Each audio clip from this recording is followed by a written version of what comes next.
edición de nuestro programa, Literatura entre auriculares, podcast que ha sido diseñado por Mateo, Carla, Mireia, Sara y por mí, Iván. En este podcast vamos a hablar de Romeo y Julieta. Para explicar esta obra empezaremos con la biografía de William Shakespeare, seguiremos con el teatro isabelino y su representación, pasaremos por el argumento y los personajes de Romeo y Julieta, además de los temas que se tratan en esta tragedia. Luego repasaremos las influencias posteriores que tendrá esta obra y acabaremos con una conclusión y nuestra opinión.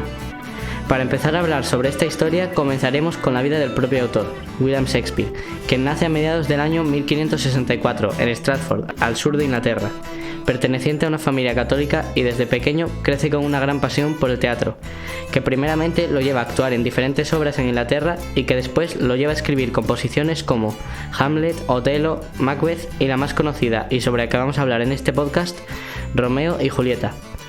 Una de las grandes películas basadas en este famoso poeta es Shakespeare in Love, que cuenta la vida del inglés de una manera bastante fiel, aunque con algunas exageraciones que para nada la hacen una peor película.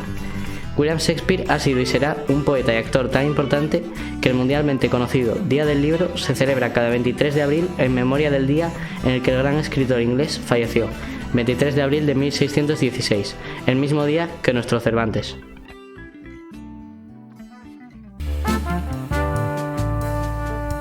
Y después de esta pequeña biografía de William Shakespeare, seguimos con mi compañera Carla. Hola Carla, ¿qué tal? Bien, ¿y tú qué tal? Me alegro mucho, yo bien también. Bueno Carla, ¿qué nos vienes a contar hoy? Pues a ver, me gustaría empezar primero, porque es que si no, menudo lío, por los personajes de la trama, ¿te parece? Sí, por supuesto. Bueno, antes cabe recalcar que esta historia está ambientada en Verona y después un poco en Mantua. Vale, creo que ambas están en Italia, ¿no? Sí, en la zona norte. Desde aquí os invitamos a todos a visitarlas porque las dos ciudades son preciosas. Bueno, ¿y qué pasa en Verona? Cuéntanos. Pues verás, hay dos bandos en esta ciudad que están peleándose todo el rato y se detestan. Por un lado están los Montesco, del que forma parte nuestro primer protagonista, Romeo. Y por otro lado, los Capuleto, en el que está Julieta. También hay personajes en esta obra que no están en ninguno de los dos bandos, como Fray Lorenzo. Cuéntanos más sobre los personajes, para poder ubicarlos mejor. Pues si te parece, empezamos con los dos personajes principales. Sí, mejor.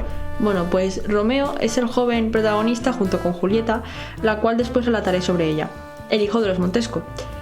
El chico es un gran amante del amor exaltado e idealista, llegando a estar enamorado solo con ver a la dama en cuestión.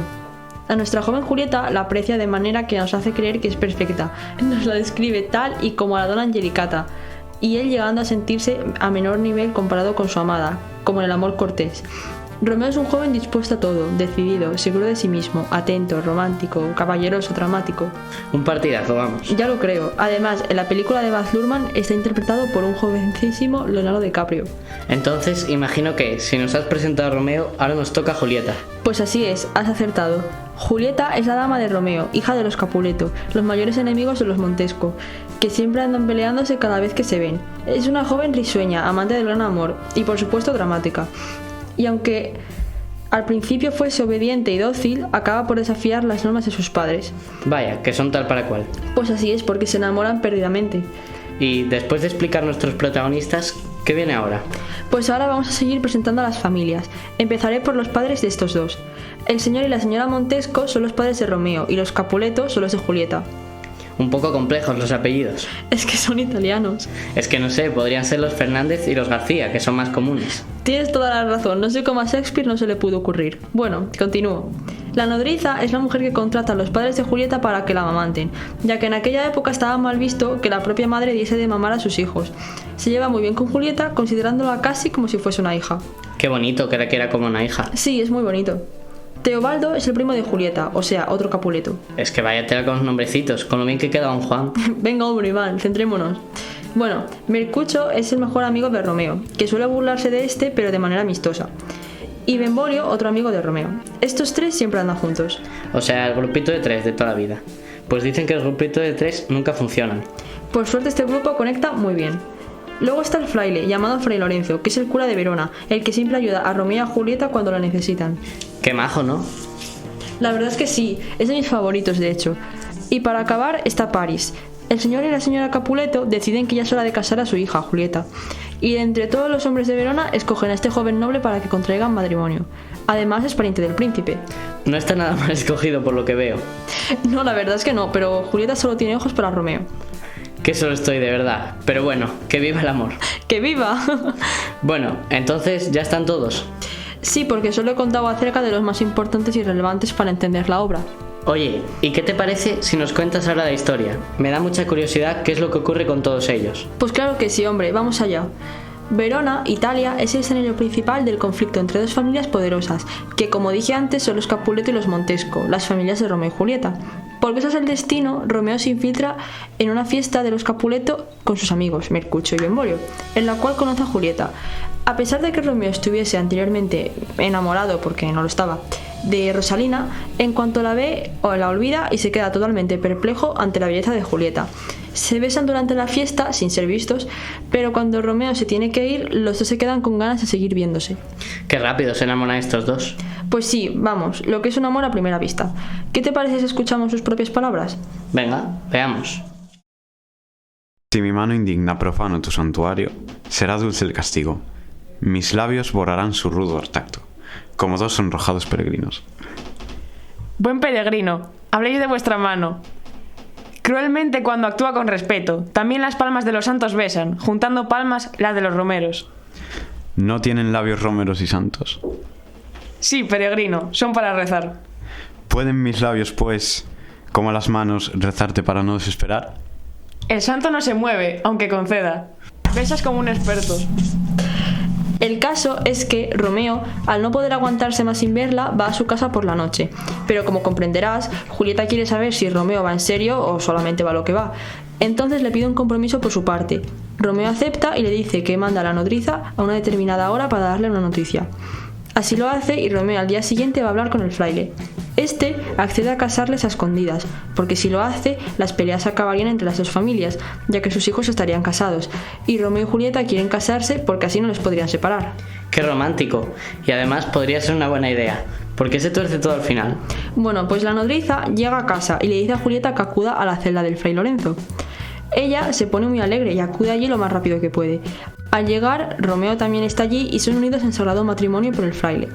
Después del tan breve casamiento, Romeo, que ni se lo ha contado todavía a sus amigos, va corriendo a verles para contarlo. Desafortunadamente, Teobaldo, primo de Julieta y por tanto Capuleto, aparece en escena y se desata una batalla. Mercucho cae a manos de Teobaldo y Romeo decide vengarse y asesina a Teobaldo. Después huye de la escena. El príncipe, al ver aquello, decide que Romeo debe ser exiliado de Verona, que de lo contrario será ejecutado. Al final huye a Mantua. Julieta, al enterarse, no llora por la muerte de su primo, sino por el exilio de Romeo, su esposo. Vamos a escucharla. ¿Vas a hablar bien de quién mató a tu primo? ¿Y qué? ¿Voy a hablar mal de mi marido? Pobre amor mío, ¿quién te alabará si, esposa de 3 horas, ya te ofendo? ¿Por qué has dado a mi primo muerte vil? Ah, el primo vil te habría matado a ti. Volved a vuestra fuente, necias lágrimas. Vuestro tributo es propio de dolor, y estáis manando por una alegría. Mi esposo vive, no lo mató Teobaldo. Informado del plan a través de las cartas el fraile, estaría allí a la noche, cuando la joven despertase para irse juntos a Mantua. Desgraciadamente no salió así. Vaya por Dios, pues no entiendo por qué sale mal, si está muy bien planteado. Pues no por culpa de Julieta, ya que ella hace exactamente lo que el fraile le dijo. A la mañana siguiente, su familia la encontró muerta, entre comillas, y fueron al sepulcro a enterrarla. Un criado de Romeo, Baltasar, ve aquello y va corriendo a decirle a su amo lo acontecido. Baltasar llega a Mantua y le cuenta todo a Romeo. Él, que no sabía nada de ningún plan, ya que la carta del fraile no había llegado aún, queda abatido y descolocado, y sin saber qué hacer. Después de unos cuantos llantos, decide ir a Verona para ver a su amada, por última vez. Es que, ¿a quién se le ocurre empezar el plan sin que todos estén enterados? Menudo disgusto se ha llevado.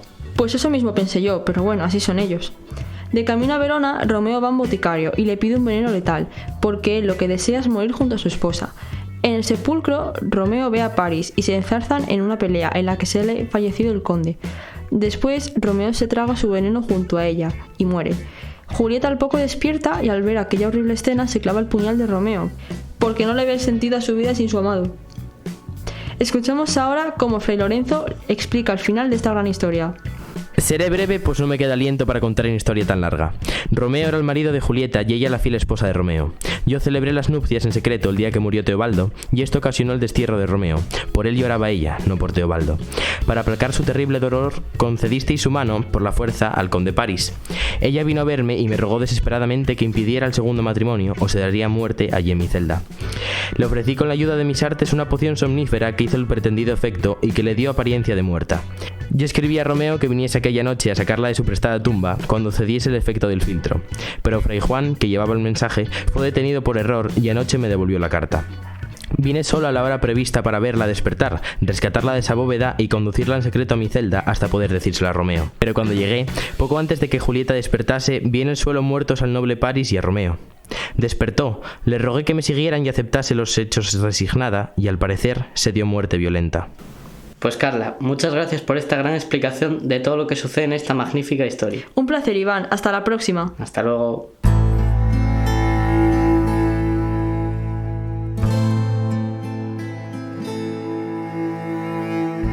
Pues ahora me he quedado con la intriga de saber cómo se representaba, pero antes habrá que saber un poco sobre el teatro isabelino.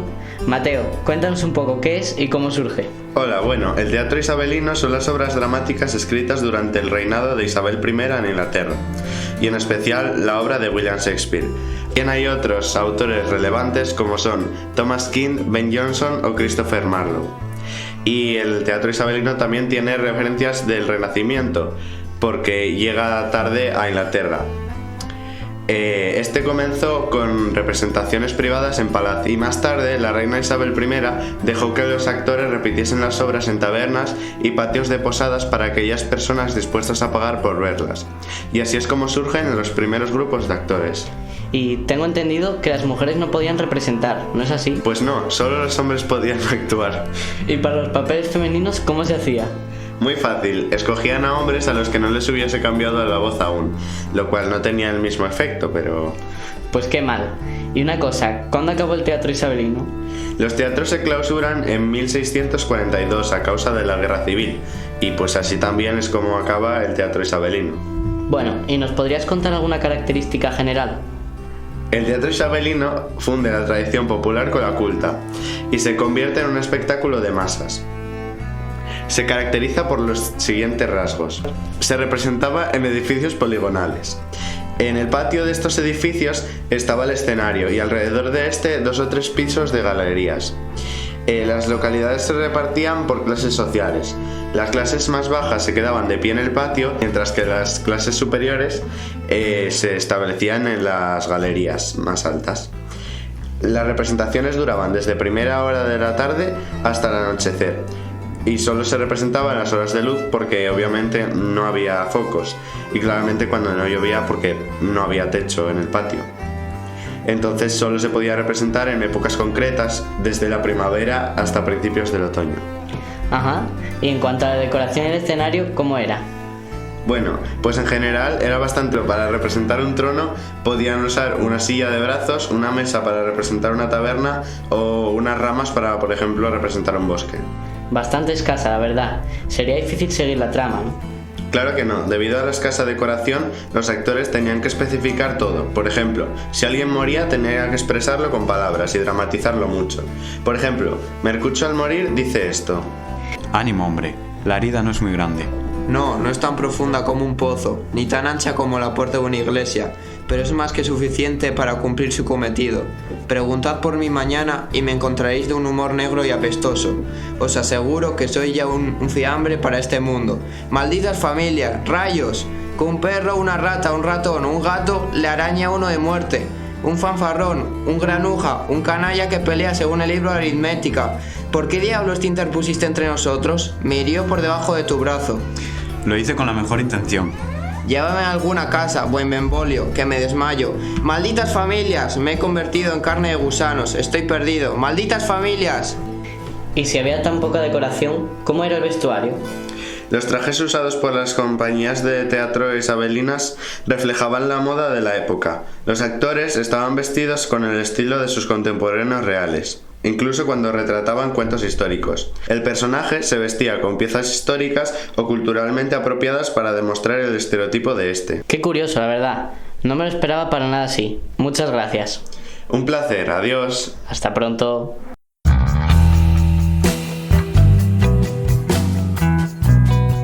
Romeo y Julieta, como todo el mundo sabe, su tema principal es el amor, pero aparte del amor, ¿qué otras temáticas se abordan en la obra? Para responder a esta pregunta, doy paso a mi compañera Sara. Pues además del amor, que es el primero en el que todos pensamos, se abordan muchos otros temas como la muerte, la educación de los hijos o la venganza. Sí, claro. ¿Cómo se representa el amor en esta obra? Buena pregunta. El amor en esta obra se representa mediante el amor cortés. ¿Nos puedes recordar qué era el amor cortés y cómo se ve reflejado en esta tragedia? Claro, pues el amor cortés es un amor imposible y que no está correspondido. En el caso de Romeo y Julieta se ve muy bien reflejado porque ellos están muy enamorados, pero no es posible que sean pareja porque sus familias están enfrentadas entre sí. Cuando pensamos en Romeo y Julieta, pensamos directamente en un amor trágico que acaba con el fallecimiento de los protagonistas. Supongo que la muerte es otro de los temas que aborda, ¿no? Claro, este tema aparece representado con el fallecimiento más importante de la obra, que es el suicidio de Romeo y Julieta, que viene desencadenada a su vez por la muerte de Mercucho. ¿Cómo? Mercucho se enfrenta a Teobaldo y este lo asesina. Luego, por venganza, Romeo asesina a Teobaldo y es después de este crimen cuando Romeo debe ir de Verona hacia Mantua. Has dicho que otro de los temas que aparece en la obra es la educación de los hijos. ¿Nos podría explicar eso un poco más? Julieta, como las demás mujeres de la época, era educada para agradar y casarse con un hombre rico. Pero cuando su padre le obliga a casarse con el conde Paris, ella se rebela y miente a su padre para no casarse con él. Y es ahí cuando Julieta comienza a su farsa de hacerse pasar por muerta. ¡Qué interesante! Gracias por tu explicación, Sara. De nada, ha sido un placer.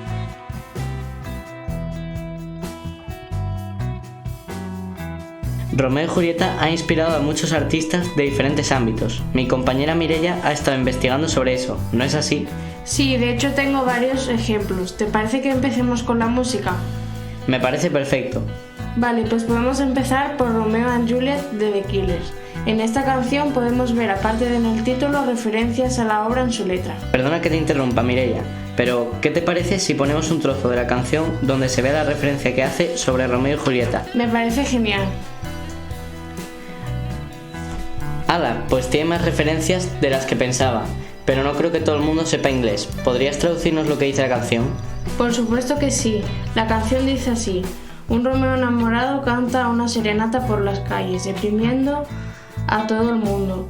Con una canción de amor que hizo, encuentra una farola, sale de la sombra y dice algo como: tú y yo, cariño, ¿qué te parece? Julieta dice: oye, Romeo, casi me das un infarto. Él está debajo de la ventana. Ella está cantando: hey, mi novio ha vuelto, no deberías venir por aquí, cantándole a la gente de esa manera. Pero de todos modos, ¿qué le vamos a hacer? Julieta, los dados estaban arreglados desde el principio. Muchas gracias, Mireia. ¿Por casualidad no tendrás otra canción preparada? Claro que sí, esta vez en español. La canción se llama Romeo y Julieta de Jarabe de Palo. ¿Qué te parece si pasamos a la influencia de Romeo y Julieta en el cine? Por supuesto. Bueno, la influencia de Romeo y Julieta también se ha dejado sentir en el séptimo arte. Son muchos los directores que han llevado el romance de estos jóvenes a la gran pantalla. Una de las primeras adaptaciones fue la del director Josh Cukor del año 1936. Desde entonces tenemos muchas como Los amantes de Verona de Ricardo de Freda o la protagonizada por Leonardo DiCaprio y Clary Danes, Romeo más Julieta. Además, también hemos podido ver versiones animadas como Romeo y Julieta, donde los protagonistas son gnomos de jardín, y versiones musicales como la archiconocida West Side Story. Aunque hay muchos más títulos donde aparece la influencia de Romeo y Julieta, prefiero dejarlo aquí para que así desde casa os animéis a buscar películas, canciones, etc. Me parece una gran idea, Mireia. Muchas gracias. Pero no te vayas, quédate aquí cerca porque no nos gustaría terminar este programa sin reflexionar un poco sobre lo que nos ha parecido a nivel personal esta obra y cómo ha sido nuestra experiencia de lectura. Para ello, vuelvo a dar paso a todos mis compañeros, Mateo, Sara y Carla. Bueno, lo primero, ¿conocíais la obra previamente? Sí. Sí, yo sí, por lo de los gnomos. Yo también la conocía, pero nunca había visto una obra, una película donde apareciera Romeo y Julieta. ¿Tú la conocías? Sí, yo también, de la película animada. Bueno, ¿y qué os ha parecido su lectura? Entretenida, pero un poco cliché. Porque siempre es lo mismo, ¿no? Algunas partes a veces difíciles. Bueno, ¿y os ha sorprendido? No mucho, porque ya me lo esperaba, creo. Sí, yo también. Ya me esperaba el final, era muy obvio. Yo creo que lo que más me ha sorprendido es lo de que tuviesen que dramatizar todo tanto con las palabras. Sí, es porque verdad. Mercucho muere y suelta un párrafo ahí que... Sí, corta mucho el rollo eso a veces, Sí, ¿no? yo creo que también lo otro es que le añaden ahí toques de comedia a la tragedia. Eso al final te saca más de la tragedia y tal. Pero bueno, ¿y a ti te sorprendió? Sí, bueno, a ver, el final ya lo sabía, pero sí, es un poco... Me tomó por sorpresa. Sí, bueno, al final lo sabe todo el mundo. Bueno, ¿y cuál es vuestra parte favorita? Yo creo que cuando se ponen a discutir con los de la orquesta, que le dice, te voy a hacer un de re mi, y no sé, esa parte es muy graciosa. ¿Ves? Eso te saca todo de la tragedia. Y yo pues te diría que cuando Romeo y Julieta se besan, porque ahí todo está bien, ¿no? Luego se va toda la mierda, pero ahí está todo bien. Bueno, ¿y cuál fue la parte que menos os gustó? El final. ¿Y a ti? Bueno, a mí cuando murió Mercucho, porque me parece un personaje increíble y bueno, que trae comedia a una tragedia. Sí, bueno, no me jures que Mercucho es tu personaje favorito. Claro. Porque es el que leías tú. Y la peor parte es cuando se muere Romeo, porque si no se hubiera tragado el veneno, luego se hubiera despertado a Julieta todo el rollo. Pero va el tío y se traga un veneno, pues hombre. Es que de verdad. ¿Y cuál es vuestro personaje favorito? Uf, qué difícil. La nodriza. Sí, yo creo que también la nodriza. Es difícil, pero yo lo tengo claro, O sea, Fray Lorenzo. Yo no lo tengo muy claro. ¿Y tú? Bueno, el mío era Mercucho porque me parece un personaje cómico y además porque leía yo lo que él hablaba. ¿Y os parece que la obra podría haber acabado de otra manera? Sí, yo creo que sí. Sí, si el boticario hubiera estado, yo qué sé, durmiendo y no se hubiera enterado o lo que fuera. O no hubiese aceptado el dinero. También. O si Romeo... No, o si hubiera recibido... O si Romeo hubiera También. visto a Julieta despertarse. Sí, no, si hubiera llegado la carta antes que eso, si Baltasar se le hubiera pinchado la rueda del coche cuando iba a Mantua... ¿Coche? Del coche. ¿Qué coche? ¿Crees que te has confundido con la película, Carla? Ah, sí, es verdad. Pero bueno, que si Baltasar se hubiera roto el tobillo o lo que fuera de la que iba con... Si se le hubiese pinchado el caballo, pues... Pues si no hubiera podido ir porque estuviera malo en su casa, pues no le hubiera dicho nada a Romeo hubiera seguido con su vida y bueno, hubiese visto la carta, igual no, pero no se hubiera matado, ni Claro. ni la otra. Bueno, pues ha llegado la hora de cerrar este libro. Muchas gracias a todos nuestros colaboradores y gracias a vosotros por escuchar este primer programa de literatura entre auriculares. Nos vemos en el próximo trimestre con un nuevo libro. Hasta pronto.